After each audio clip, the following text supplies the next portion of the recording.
పారడాన్ని గుర్తుపట్టలేదు చూడాలి.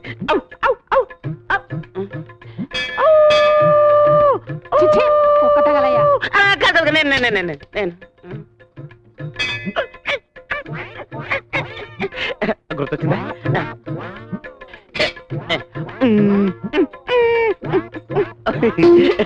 అర్థమైందా? కోతి అదే అదే అదే అదే అడిగితే ప్రసాదం పెట్టేదానిగా ఈ కోతి చేష్టలు ఎందుకు? ఇంత కష్టపడ్డా నా పారు నన్ను గుర్తుపట్టలేదేంటి?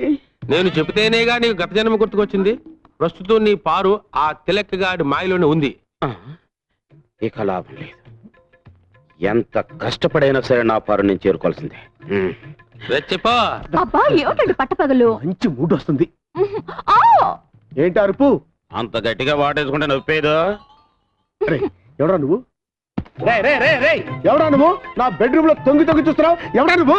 నా పారు కొరకు వెతుకుంటూ వచ్చిన దేవదా. పారు ఎవర్రా? అది నా భార్యరా? కాదు, మన భార్య. అయ్య బాబోయ్, నిన్ను తప్పుతాను. ఆవేశపడకు బ్రదర్. గత 5 జన్మలుగా మేమిద్దరం భార్యాభర్తలు. నీ పంది మొహానికి అది భార్య ఏంట్రా? Correct brother. గత జన్మలో నేను పందిగా పుట్టినప్పుడు పారు ఆడపంది 25 మంది పిల్లలను కూడా కంది. అంతకు ముందు జన్మలో నేను కోతిగా పుట్టినప్పుడు పారు ఆడకోతి.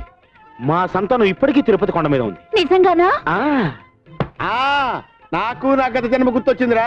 గత జన్మలో నువ్వు కోతిగా పుట్టినప్పుడు నేను తిరుపతి వచ్చి వెంకటేశ్వర స్వామిని దర్శించుకోవాలనుకున్నప్పుడు నువ్వు నా మనీ పర్సు కొట్టేశావు. అప్పుడు నిన్ను కొట్టడం మర్చిపోయాను రా. ఇప్పుడు కొడతాను, చంపేస్తా. మళ్ళీ గత జన్మంటూ గాడిద గుడ్డంటూ ఇంట్లో అడుగు పెట్టామంటే పాచేస్తాను రాస్కెల్. ఏమండి, ఆయన చెప్పేదంతా నిజమేనా అండి? ఏంటో నిజం? గాడిద గుడ్డు. ఈ సంవత్సరం ప్రియా ఫెర్టిలైజర్స్ కి రెట్టింపు లాభాలు వచ్చాయమ్మా. అంతా మా ప్రియ అదృష్టం. ఎంత లాభం వచ్చి ఏం ప్రయోజనం అమ్మా? ఉన్న ఒక్క కూతురు దగ్గర లేకపోయాక.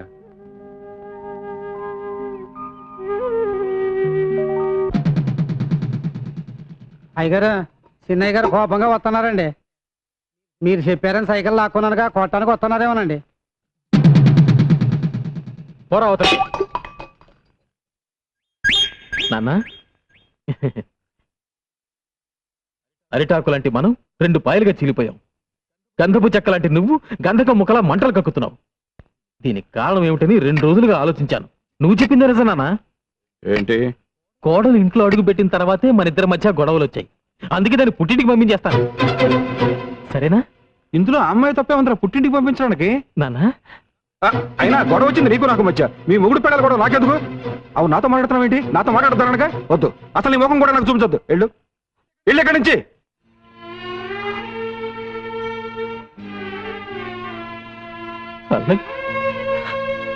వాడి రక్తంలోనే మీరున్నారు.